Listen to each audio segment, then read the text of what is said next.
नमस्कार। हमारा जो दिमाग है ना, वो किसी सुपर हीरो से कम नहीं है। इसमें गजब की कमाल की शक्तियां हैं। पर हर सुपर हीरो की तरह इसकी भी एक कमजोरी है। एक ऐसी वीकनेस जिसके बारे में जानकर शायद हैरानी होगी। तो चलिए आज इसी को समझते हैं। तो सबसे पहले एक सवाल से शुरू करते हैं जो अक्सर उठता है कि ये आईक्यू लेवल आखिर होता क्या है। हमारी ये जो सोचने समझने की शक्ति है, ये आती कहाँ से है? देखिए, इसका जवाब मिलना शुरू होता है दिमाग के सबसे बड़े हिस्से से, जिसका नाम है सेरिब्रम। ये बिल्कुल एक पावरफुल मेमोरी कार्ड की तरह काम करता है।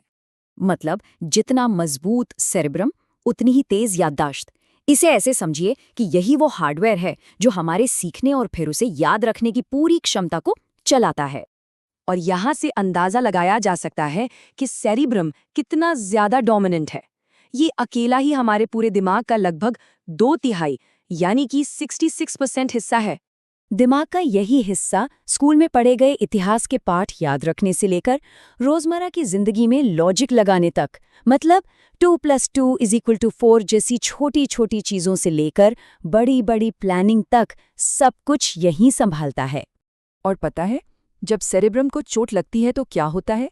इसका असर हम सबने फिल्मों में देखा है। गजनी फिल्म याद है, जिसमें चोट लगने से याददाश्त बार बार रीसेट हो जाती थी? या फिर तेरे नाम का वो सीन जहां याददाश्त पूरी तरह से चली जाती है? ये दोनों ही दिमाग के इसी हिस्से पर चोट लगने के अलग अलग नतीजे थे। लेकिन दिमाग सिर्फ सोचने और याद रखने का ही काम नहीं करता। इसका एक और बहुत बहुत ज़रूरी हिस्सा है जो हमारे चलने फिरने, उठने बैठने, मतलब कि शरीर के पूरे संतुलन को संभालता है। इस हिस्से का नाम है सेरेबेलम और इसका मेन काम है बॉडी को बैलेंस में रखना, एक कोऑर्डिनेशन बनाए रखना। इसका काम हमें तब साफ साफ दिखता है जब इसमें कोई गड़बड़ी हो जाती है, जैसे जब कोई शराबी लड़खड़ा कर चलता है या फिर किसी जानवर का छोटा सा बच्चा जो अभी अभी पैदा हुआ है और सीधा खड़ा होने की कोशिश कर रहा है। असल में दोनों ही मामलों में उनका सेरेबेलम ही ठीक से काम नहीं कर रहा होता। पर यहीं पर कहानी में एक बहुत ही ज़रूरी मोड़ आता है, क्योंकि दिमाग का ये जो इतना ज़रूरी हिस्सा है ना, वो एक बहुत ही खतरनाक और कमज़ोर जगह पर मौजूद है। अब देखिए, हमारा जो सेरेब्रम है वो तो खोपड़ी की मोटी हड्डी से एकदम सेफ है, प्रोटेक्टेड है। लेकिन ठीक उसके नीचे, जहां हमारी गर्दन सिर से जुड़ती है, सिर का वो जो पिछला हिस्सा है वो बहुत ही नाजुक होता है।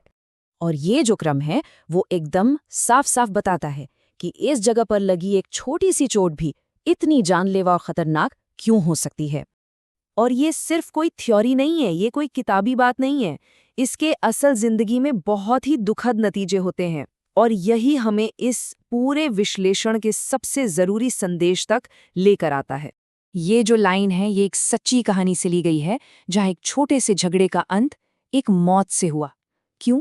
क्योंकि उस असुरक्षित जगह पर सिर्फ एक ही बार किया गया था। तो सबसे जरूरी बात पता है क्या है?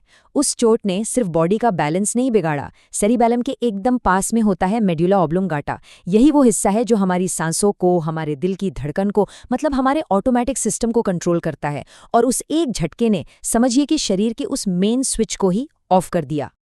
और यहीं से मिलने वाला सबक एकदम साफ है। मोटरसाइकिल चलाते हुए हेलमेट पहनना सिर्फ चालान से बचने का तरीका नहीं है। ये असल में हमारे दिमाग के, हमारे जीवन के उस कमांड सेंटर की सुरक्षा के लिए है। तो अब एक आखिरी सवाल सोचने के लिए रह जाता है। दिमाग की इस पूरी सच्चाई को जानने के बाद क्या हेलमेट पहनना सच में सिर्फ एक ऑप्शन, एक विकल्प हो सकता है?